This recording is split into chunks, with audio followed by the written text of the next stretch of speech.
Woo, some of y'all women gonna get mad at me today. So if you can't take constructive criticism, baby, keep on scrolling. Many of you women are not really what you think you're cracked up to be. Like, some of y'all are really not great people to be in relationships with. Y'all know I work with couples every single day, and I'm gonna go ahead and make a list of everything that I have to work through. First things first, quit coming into relationships trying to make a man secure your insecurities. That's your job. If you lack confidence, if you have low self-esteem, if there's still trauma that you're operating in, if you're self-critical, if you're judgmental when it comes to yourself, if you blame yourself, if you're still operating in guilt and trauma and everything else, baby, that's for you to handle, not him. Respect his space. Like, stop becoming so preoccupied and hyper aware of what a man has going on. As soon as you see his mood is off a little bit, you start becoming overwhelming. What's wrong? What's wrong? What's wrong? Let me tell you how men are. A lot of men, when they are going through stuff, they may end up withdrawing or retreating because they're trying to figure it out. They're not always upset at you. Their moods are not changing just because of you. People go through things in a way that men are. They don't express themselves as much as we do as women. It's okay. Give that man some space. Oh yeah, the clinginess.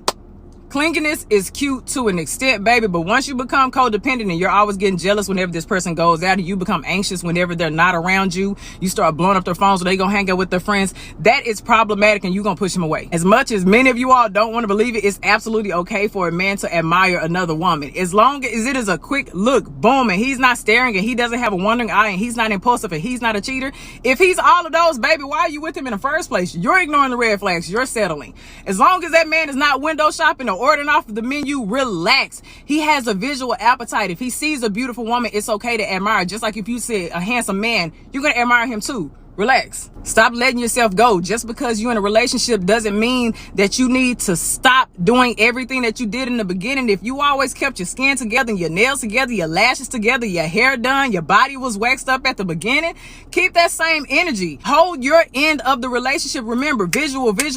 A man still has a visual appetite and he loves what he sees, baby, because you're going to stimulate a whole lot more in him.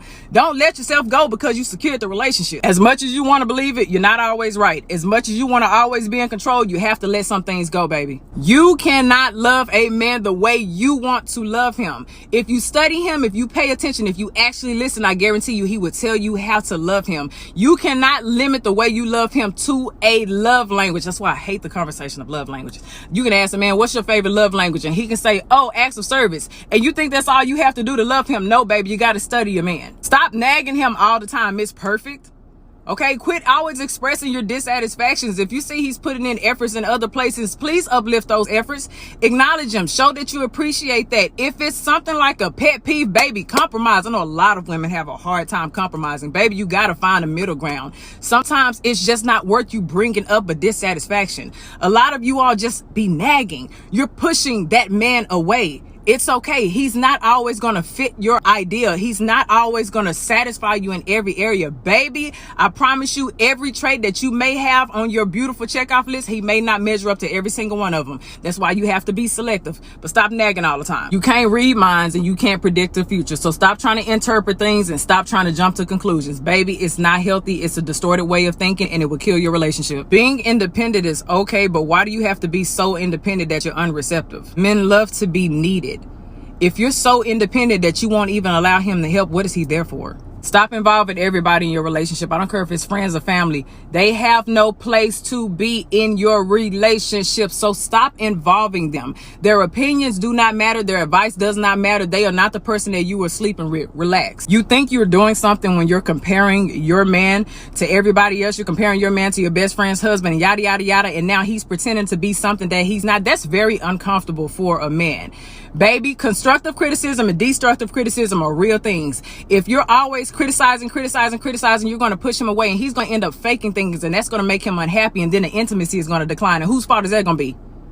Yeah, because you were comparing. Many of you ladies are not the inspiration that you think that you are. I'm sorry to break it to you. If you're always operating in your comfort zone and you refuse to take risks and you lack intellectual intimacy, you don't go out there and try to learn new things, baby, you're not reaching new opportunities, you're always low in your confidence, you're not really inspiring this person. If this person is trying to grow, and you want to stay and you want to be on social media or on your phone and everybody else's business, and you're not really doing anything to add to his fruition, baby, eventually he's going to grow without you.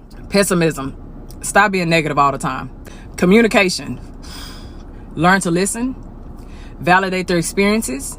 Don't interrupt. You know what? The list can go on. Just work on your communication, baby, okay? Now, I know some of y'all gonna get to the end of this video and be like, Look, if you want a healthier relationship, start taking criticism. Take each piece if it applies and let it apply. If it doesn't, then go on about your business. But if you want a healthier relationship, if you're dating, if you're a girlfriend, if you're a wife, whatever it may be, you want a healthy relationship, baby, take the criticism as constructive. Take it as a learning tool. Use it and change.